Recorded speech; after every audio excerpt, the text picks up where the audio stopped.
Hello, welcome to the channel and welcome back to Resurwreck Autos HQ. So today guys, it's Monday morning. I hope you had a great weekend. I did. Got a little bit of a cold coming, I think. A little bit throaty, a little bit of a sore throat. So yeah, it is what it is. You have to just keep going and carry on.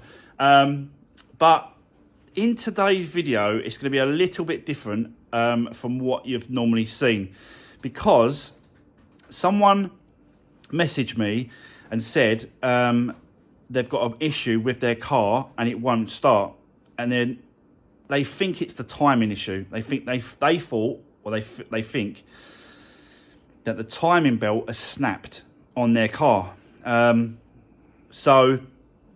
they reached out to me and said, look, would you be able to help? So I said, look, I'll take it in, I'll have a look, I'll go from there, and we'll just keep digging to see what, how bad it is or what's going to happen with it. So that is what we're doing today. I don't think we're going to get to the issue today, but we're going to get most of it stripped out and have a look to see what is going on. So it's actually outside because there's no room. I can't put it in here. I can't get it on the lift because the Focus ST is on the lift. It doesn't run and drive. I could potentially push it in here, but then there's no room for me to work on the ST on that engine rebuild.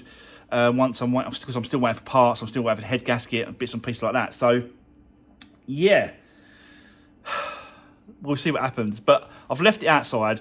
We'll do all the filming outside. I'll show you what's going on. So let's get out there. Let's get cracking with this video. Let's do this. Right, okay guys, let me show you what we're dealing with. So basically, it's a VW Volkswagen Scirocco diesel, and she was driving normally down the road and the car completely cut out. She called the RAC, RAA or whatever, the recovery people, and they said that she had a snapped auxiliary belt, and what happened is the battery had sort of just drained and the alternator wasn't charging the battery, so it obviously just cut out because there's no power. So what they did was they changed the auxiliary belt, and it still doesn't start. It just does not want to start. So then when I had a look at it, the auxiliary belt was all tucked in around the cogs and around the belt. This actually is the timing belt, and it's not snapped, and it's tight. It's still got tension. Is that the original one? Has that been changed? I don't know. I think she said that she had this changed by a Volkswagen dealership. So yeah, that is exactly what happened, and now it won't start. So I said, look, the best thing to do is I'll come and collect it on the trailer, bring it here. I'll have a look at it. I'll strip it down a little bit, because she reached out to me and said, look, it's her only car. It's a 2013, so it's not particularly old, but it's still got good value on it. It's still got finance on the car as well, and she's just really struggling at the minute. And would I investigate it, have a look at it, and strip it down and see what's going on? So that's where I am at the minute. I started doing this last week on Friday evening. When I stopped filming, I just thought, do you know what, I want to jump on this. And before I knew it, it was all stripped down like this. So the first thing I want to do is check to make sure that it's turning over. So that's what I did, and it is turning. The engine does turn over, but it all of a sudden just locks solid. So it will start, it will turn, bang, it will lock. So that suggests to me, really, that we have got a bent valve in there, because I think what's happened is the timing has jumped and has bent a valve in the head, and that's why it turns over for a bit and then locks solid after a little while. There's no other reason really why that should do that apart from a bent valve.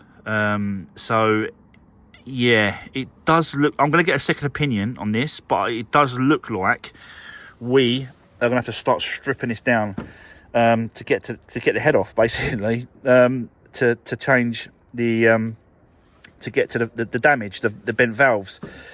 She doesn't want to go down the route of another engine. She just wants to see if we can get it repaired. And that is what, you know, I've said to her that we're going to do. So, yeah, that's where we are. I have got the engine jacked up on a jack, so we can get to all the bits and pieces, get that off as well. That needs to come off, which is the engine mount support. So get that out of the way. And yeah, just literally start getting that head off. So there is stuff absolutely everywhere on this car. So all the, obviously top end's got to be stripped down, taken away. But you know, this kind of thing is that I like doing this kind of thing, because you're stripping it all down, you're taking pictures as you go, you're just sort of getting rid of everything, and yeah, getting down to the issue and the problem. It's a bit weird, this head. It looks like that the actual intake, the air intake, goes down flat on top of the head, not sideways, if you know what I mean. I'll show you when I get down to it. But yeah, it's really, really strange, really weird. But yeah, that is what we're going to do. I will check it again, because I didn't check it this morning to see if it will turn over rotational wise. It will go right round. I don't think it will, because I struggled last week to try and get it to move. It's not that far off of timed to get it lined up for time, I've got to be honest. There's like a marking. Where is it? It's just there. So that line above that bolt there on that, hold on, it's just here. So that has got to go, that little line, that little notch, it's got to come around a little bit more just before that bolt there. So a little bit more, but it just won't turn around anymore, which is really weird. And like I said, the only thing it could be is a bent valve. I reckon it's been, because what happened was all this auxiliary belt, that was tucked in all behind there. It was tucked in around the bottom there. It just spun around the actual top. Yeah, I just don't know, guys, at the minute. So I'm just going to strip it down for her to see if we can get this, see if we can find the damage. But it's absolutely crazy what, you know, a snapped auxiliary belt can do. I suppose it depends on what engine you got. Depends on whether or not it sort of gets caught up and all tangled and sort of moves it about. But I think that's what's happened. The timing has jumped. I can't quite check the timing because it won't turn around far enough. So yeah, I will get a second opinion, and then I'll come back to you. We'll probably just set you up, and let's just start stripping this whole top of this engine off. So yeah, let's do this.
Right, okay guys, let me just explain what I've been doing. So basically I'm trying to get the bottom timed to see whether or not the top is out of time, if you know what I mean. So basically I'll put this in place, and that is now timed in the correct position. There's like a little arrow here and a little arrow on the actual sprocket at the bottom, and those two have got to line up. If those two line up, then this slot here has to be this side. If that slot is on this side, then you have to rotate the bottom 180 degrees, keep going around till the bottom then lines up again, and the slot is this side, then the pin will go in there. But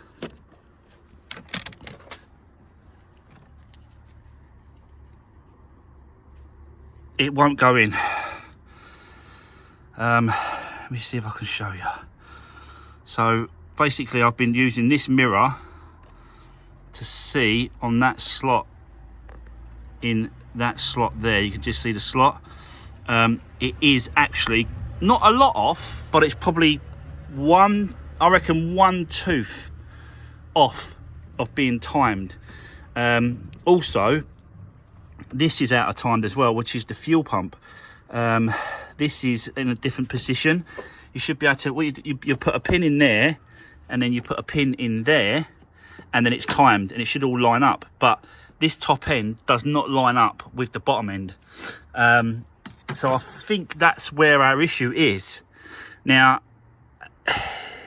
it just really does depend on whether or not I can loosen off this tensioner, loosen the belt, turn this round to where it should in the right position, pin it, turn that round to the right position, pin that, then put the belt back on, then put the tension back on the belt.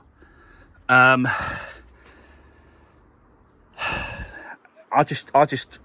got a real bad funny feeling that this has done internal damage to the valves.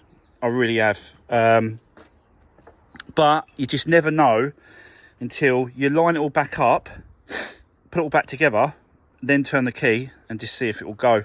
Well, I won't put it all back together. I'll just sort of, you know, I'll connect all the pipes back up and sort of connect all the fuel lines and everything else back up, and then we'll just turn it over and see if she'll start. But yeah, I'm not holding, you know, I'm not convinced that this is going to work, but I still think it's done damage to the valves, because when I'm turning it over, there is pressure because I'm trying to turn it over while the while the pistons and everything else connected. So it's a bit difficult. It's sort of pushing back on me, but that could be a bent valve, or that could be just the force of the engine trying to pull back on me, if you know what I mean. So yeah, that's going to be our next step. Let's get it all timed up. I'll unloosen the tensioner. We'll move this sprocket round, move that one as well, which I think is the fuel. I think it's the fuel pump, I'm not sure. But you have to pin it there as well. I have found that. So yeah, let's continue for the moment, guys, and let's see if we can get this sorted out for her, because she really wants her car back. But yeah, it's a shame, but let's do this.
Right, okay, guys, I am really stripping this down now. So what I decided to do was, let's just get the cam cover this off. So if I can see anything going on in there, sometimes, you know, there's some damage or you can see something in there. I'm not quite sure at this stage what I'm going to be able to see, but, you know, I've got to try and see if I can do this for her, really. So yeah, it's not quite that. The bottom's lined up, but this top is not quite lining up where the points are for the pins to put these pins in. It's not doing it. So rather we've got damage to the valves, or we've got some sort of jump, because I think it goes one cam goes along and then the other cam comes underneath, for what I've been told and what I'm trying to see. I'm just not sure. So I thought, you know what, let's just get it all stripped off. Let's get this cam cover off. Let's have a look in there, and we'll go from there, make a decision as to what, because there's not going to be a lot, sorry, excuse me, I just had a drink. There's not going to be a lot more to remove once I take this off, which is the intake. The turbo comes with the head, so all I've got to do is disconnect from a bracket here. So once I've undone that bracket, slide it across, and then, yeah, that turbo actually comes with it. So yeah, do you know what I mean? I just want to keep going. Let's get this cam cover off and have a look, and then I'll come back to you and show you if I find anything, or if I come to a decision or whatever. I'll come back and I'll let you know soon, guys. But yeah, keep going. Let's do this.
Right, okay, so guys, let me show you what I have found. And this is the reason why I wanted to take this cam cover off. So, can you see, obviously right down there, let me see if I can get a pointer so I can point them out to you. So can you see those at the bottom there?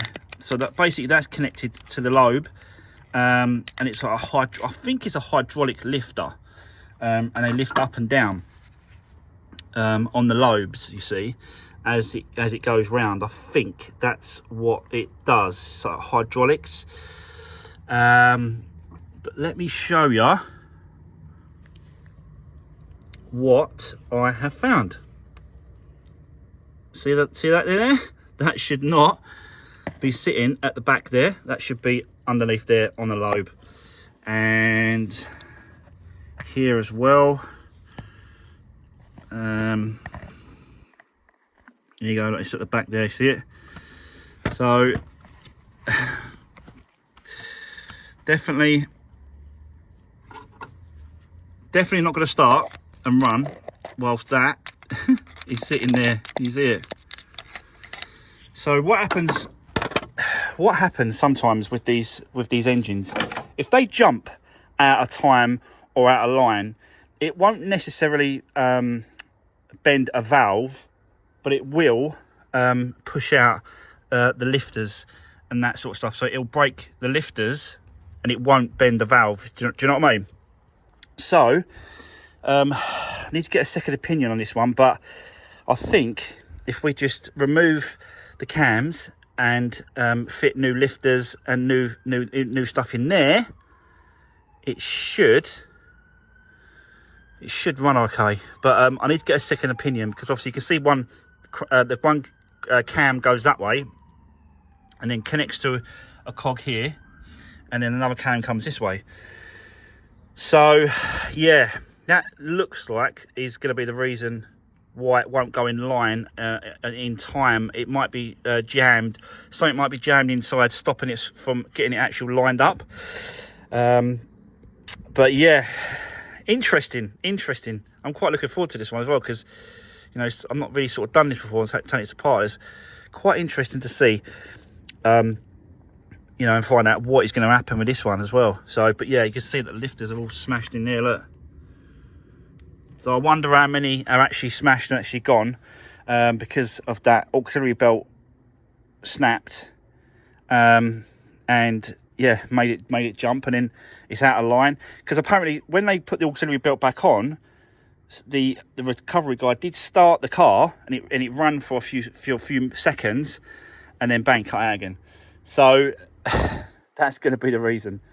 That is going to be the reason. So yeah, but you just don't know whether or not you're going to be able to trust whether or not them valves are actually straight or not. That is the other trouble, isn't it? So this does need a bit more stripping down. So let's continue. Let's do this.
Right, okay, so guys, let me show you what I have found. So I took off the cam carrier.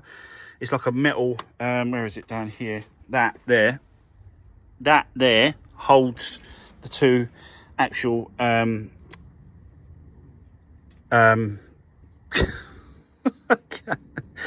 two cams. It's the cam carrier. It holds the two cams in place, sorry. So yeah, so once I took that off, pulled the cams out one by one, and you can see I've checked these ones at the back here, which is the intake side. They're all okay, they're solid, there's no breakages on any of these ones here, but the ones at the exhaust side, the back side, they are all smashed. Even though they, like this one here, look, so this one here, this looks like it's complete, but it's not. It's actually got a break in the middle, so I'm gonna do that there like that because I want to keep that there, and it's got a split on it. It's a break, so that has got to stay with it really. And what happens is, I've already took one off, so you can see this one here, it's like a roller. It's got all these, see all these little bearings, all them in there. So you've got to be really careful you don't lose none of them inside. You've got to be really, really careful. So I've really got to sort of take my time with this and get them off correctly. So there's no little bits and pieces, little bits like this, which makes up the roller. None of them goes into the actual head, because that'll be an absolute disaster. But yeah, so we'll have to change all these 8 ones going across the back, because it was basically out of line, it was out of timed, and it's those that smashed and broke. So now hopefully that's going to solve it. If I get some new hydraulic lifters, put them in place, build it all back up, and then try and run it and time it all back up, put a timing belt back on, just make sure to build the engine back up, and to see if that's going to do it. If it doesn't work, then we have to strip it more to get to the actual pistons themselves to see if they're bent. But you know, she might get lucky here, and it might be just a case of doing those lifters, building it back up, and it'll go. Because they are designed to break, these lifters, I've got to be honest, by the actual pistons themselves. So yeah, she might have got lucky here. She might have got lucky, but we don't know until we start replacing all the bits and pieces and rebuilding the engine. Yeah, it's been a learning day for me as well, because I've not done this before. But I've enjoyed it, and I just needed to get stuck into it for her, because she does need this car back. She's starting a new job. She needs to get into London or close Beckton. So yeah, I'm trying to get this done as quickly as I can for her. So we'll have to wait for some parts to turn up. But that's it, guys. That is the end of today's video. Part 1, that's it. We know what's going on, and then hopefully part 2 we can rebuild it, and then turn that key and see if she'll start. But for now, that's it. That's the end of today's part 1. Guys, thanks for watching, and I'll see you guys next one. Take care. See you soon.